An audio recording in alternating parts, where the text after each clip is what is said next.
Okay. The next question is for you, Heidi. Palo Alto was always proud of its small neighborhood elementary schools. Now all schools are quite large, and many neighborhood kids can't go to the closest school. What would you do differently? We have an enrollment growth issue in our community right now. We are overflowing at our schools. We have some high school classes that are now 1 in 40, which is very, very large, almost like a small college classroom.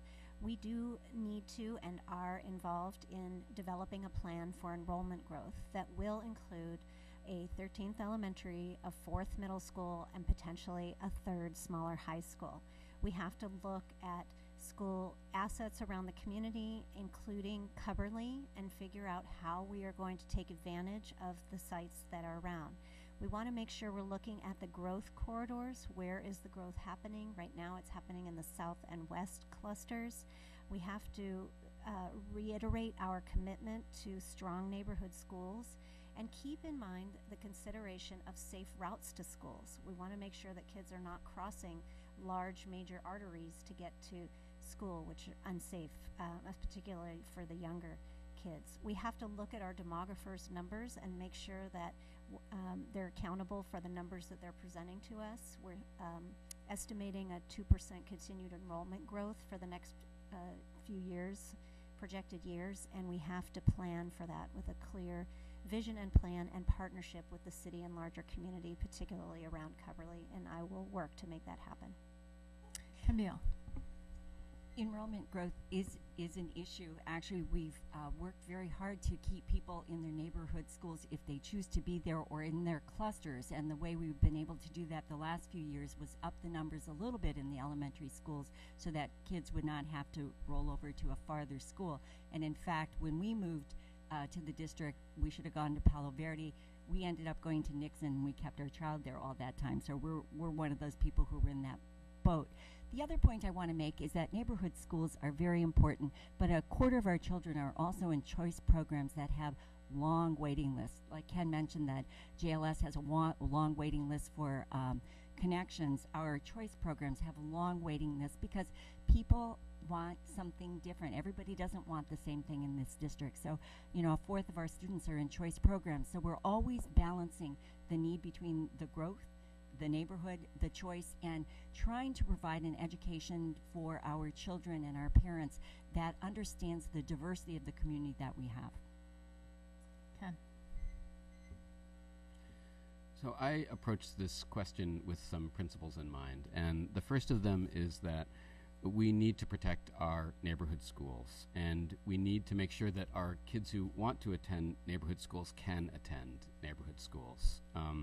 Neighborhood schools are great for kids because they get a community and not just a school, and I'm sure that many of you had the experience that I did of walking your child to your neighborhood school, and we need to preserve that.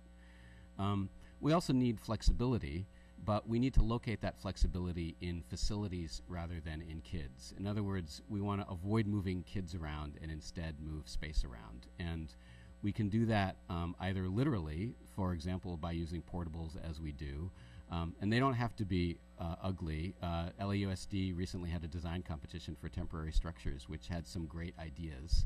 And that's an option that we can take a look at, or virtually, by using flex space in our schools. And all of our elementary schools now are being provisioned with spaces that can be used either for classrooms or for other purposes.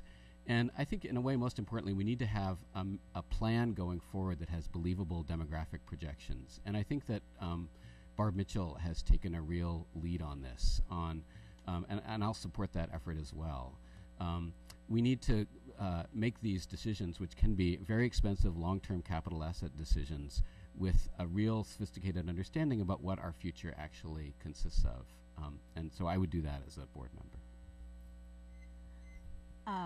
Well, I just want to make sure that everyone realizes that the board saw this as a potential concern in the community, and we sat down and we created a list of values around schools, because it's really the value that we hold as around the neighborhood schools is more than just a small school. It's a school that's nearby, that's part of your community, that your child can feel like their neighborhood and their school are connected.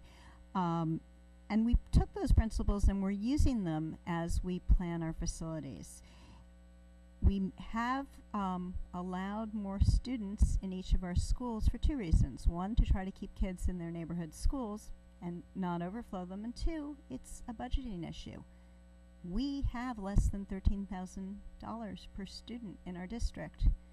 That is really not that much. And so we need to spend the money that we have as efficiently as possible. And our community has said that things like art and music are really important. And so as a trade-off, having slightly larger schools in order to have the programs that we think are really important is the decision that we've made. Now, how do we make the schools feel smaller? How do we put things in place in the schools so students are connected? That's what we need to focus on, because we're not going to have the resources to go back to 300 students in a school, and we're not going to have enough facilities to do that. So we need to make sure that each school feels like it has a bunch of communities in it and students feel connected to that.